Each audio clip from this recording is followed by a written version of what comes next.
தற்போதைய அன்னை செய்தியை பார்த்துக் கொண்டிருக்கிறோம். தமிழக அரசு மீது இபிஎஸ் குற்றச்சாட்டை முன்வைத்திருக்கிறார். தமிழக மக்கள் மட்டுமின்றி அரசு ஊழியர்களையும் திமுக அரசு வாட்டி வதைப்பதாக இபிஎஸ் குற்றச்சாட்டை முன்வைத்திருக்கக்கூடிய அன்னை செய்தி வெளியாகியிருக்கிறது.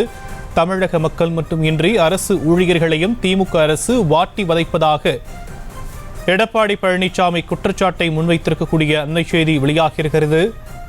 அரசு ஊழியர்களுக்கு பல வாக்குறுதிகளை அளித்துவிட்டு தற்போது அதை நிறைவேற்றவில்லை எனவும் அவர் தெரிவித்திருக்கக்கூடிய அண்மை செய்தி வெளியாகியிருக்கக்கூடிய நிலையில் விவரங்களை நம்முடைய செய்தியாளர் ராஜேஷ் வழங்க நாம் கேட்கலாம்.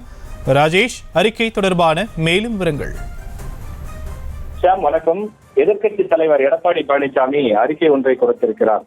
அதில் தமிழக அரசு மீது குற்றச்சாட்டுகளை முன்வைத்திருக்கின்றார். குறிப்பாக தமிழக மக்கள் மட்டுமின்றி அரசு ஊழியர்களையும் வாட்டி வதைக்கக்கூடிய அரசாக தமிழக அரசு இருப்பதாக அவர் குற்றச்சாட்டுகளை முன்வைத்திருக்கின்றார்.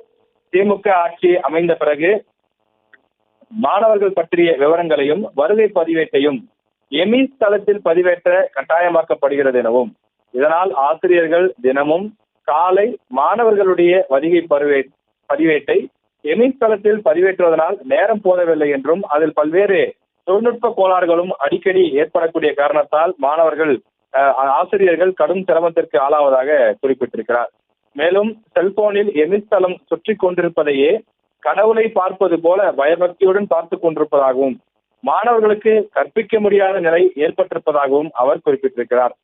அதே போல காவல்துறையில் பணிபுரியக்கூடிய காவலர்களை ஆளும் கட்சி நிர்வாகிகள் மிரட்டுவதும், வருவாய்த்துறை ஊழியர்கள் மீது மணல் திருட்டு கும்பல் கொலைவெறி தாக்குதல் நடத்துவது என்று அனைத்து அரசு துறையை சேர்ந்த ஊழியர்களும் ஏதோ ஒரு வகையில் திமுக ஆட்சியால் பாதிக்கப்பட்டிருக்கிறார்கள் என்றும் அவர் குற்றச்சாட்டை முன்வைத்திருக்கின்றார்.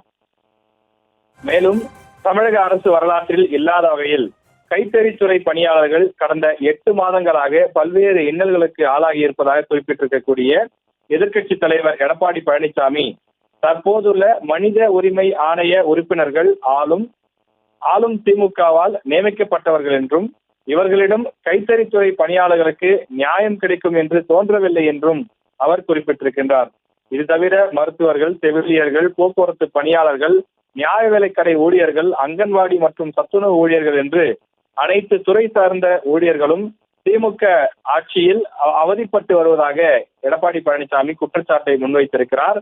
அனைத்து துறைகளிலும் ஆட்கள் பற்றாக்குறை நிலவுவதாகவும், காலி பணியிடங்கள் உடனடியாக நிரப்ப அரசு ஊழியர்கள் சங்கம் கோரிக்கை வைத்துள்ளனர் என்றும், தொடர்ந்து இதனை ஏற்காமல் தலைமைச் செயலகத்தில் முதலமைச்சர் தனிப்பிரிவிலேயே 25க்கும் மேற்பட்ட காலி பணியிடங்கள் உள்ளதாகவும், இதனால் இவர்களது பணிகளையும் தாங்கள் கூடுதலாக கவனிப்பதாக உடனடியாக முதலமைச்சருடைய தனிப்பிரிவு அலுவலகத்தில் இருக்கக்கூடிய காலி பணியிடங்களை நிரப்ப கோருவதாகவும் செய்திகள் வருவதாக எடப்பாடி பழனிசாமி குற்றச்சாட்டை முன்வைத்திருக்கின்றார்.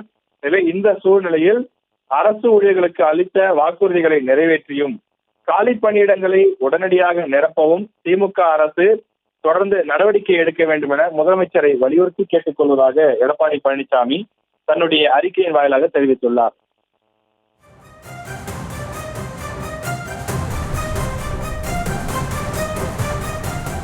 விவரங்களுக்கு நன்றி ராஜேஷ். செய்திகளை உடனுக்குடனும் துல்லியமாகவும் தெரிந்து கொள்ள சப்ஸ்கிரைப் பண்ணுங்க.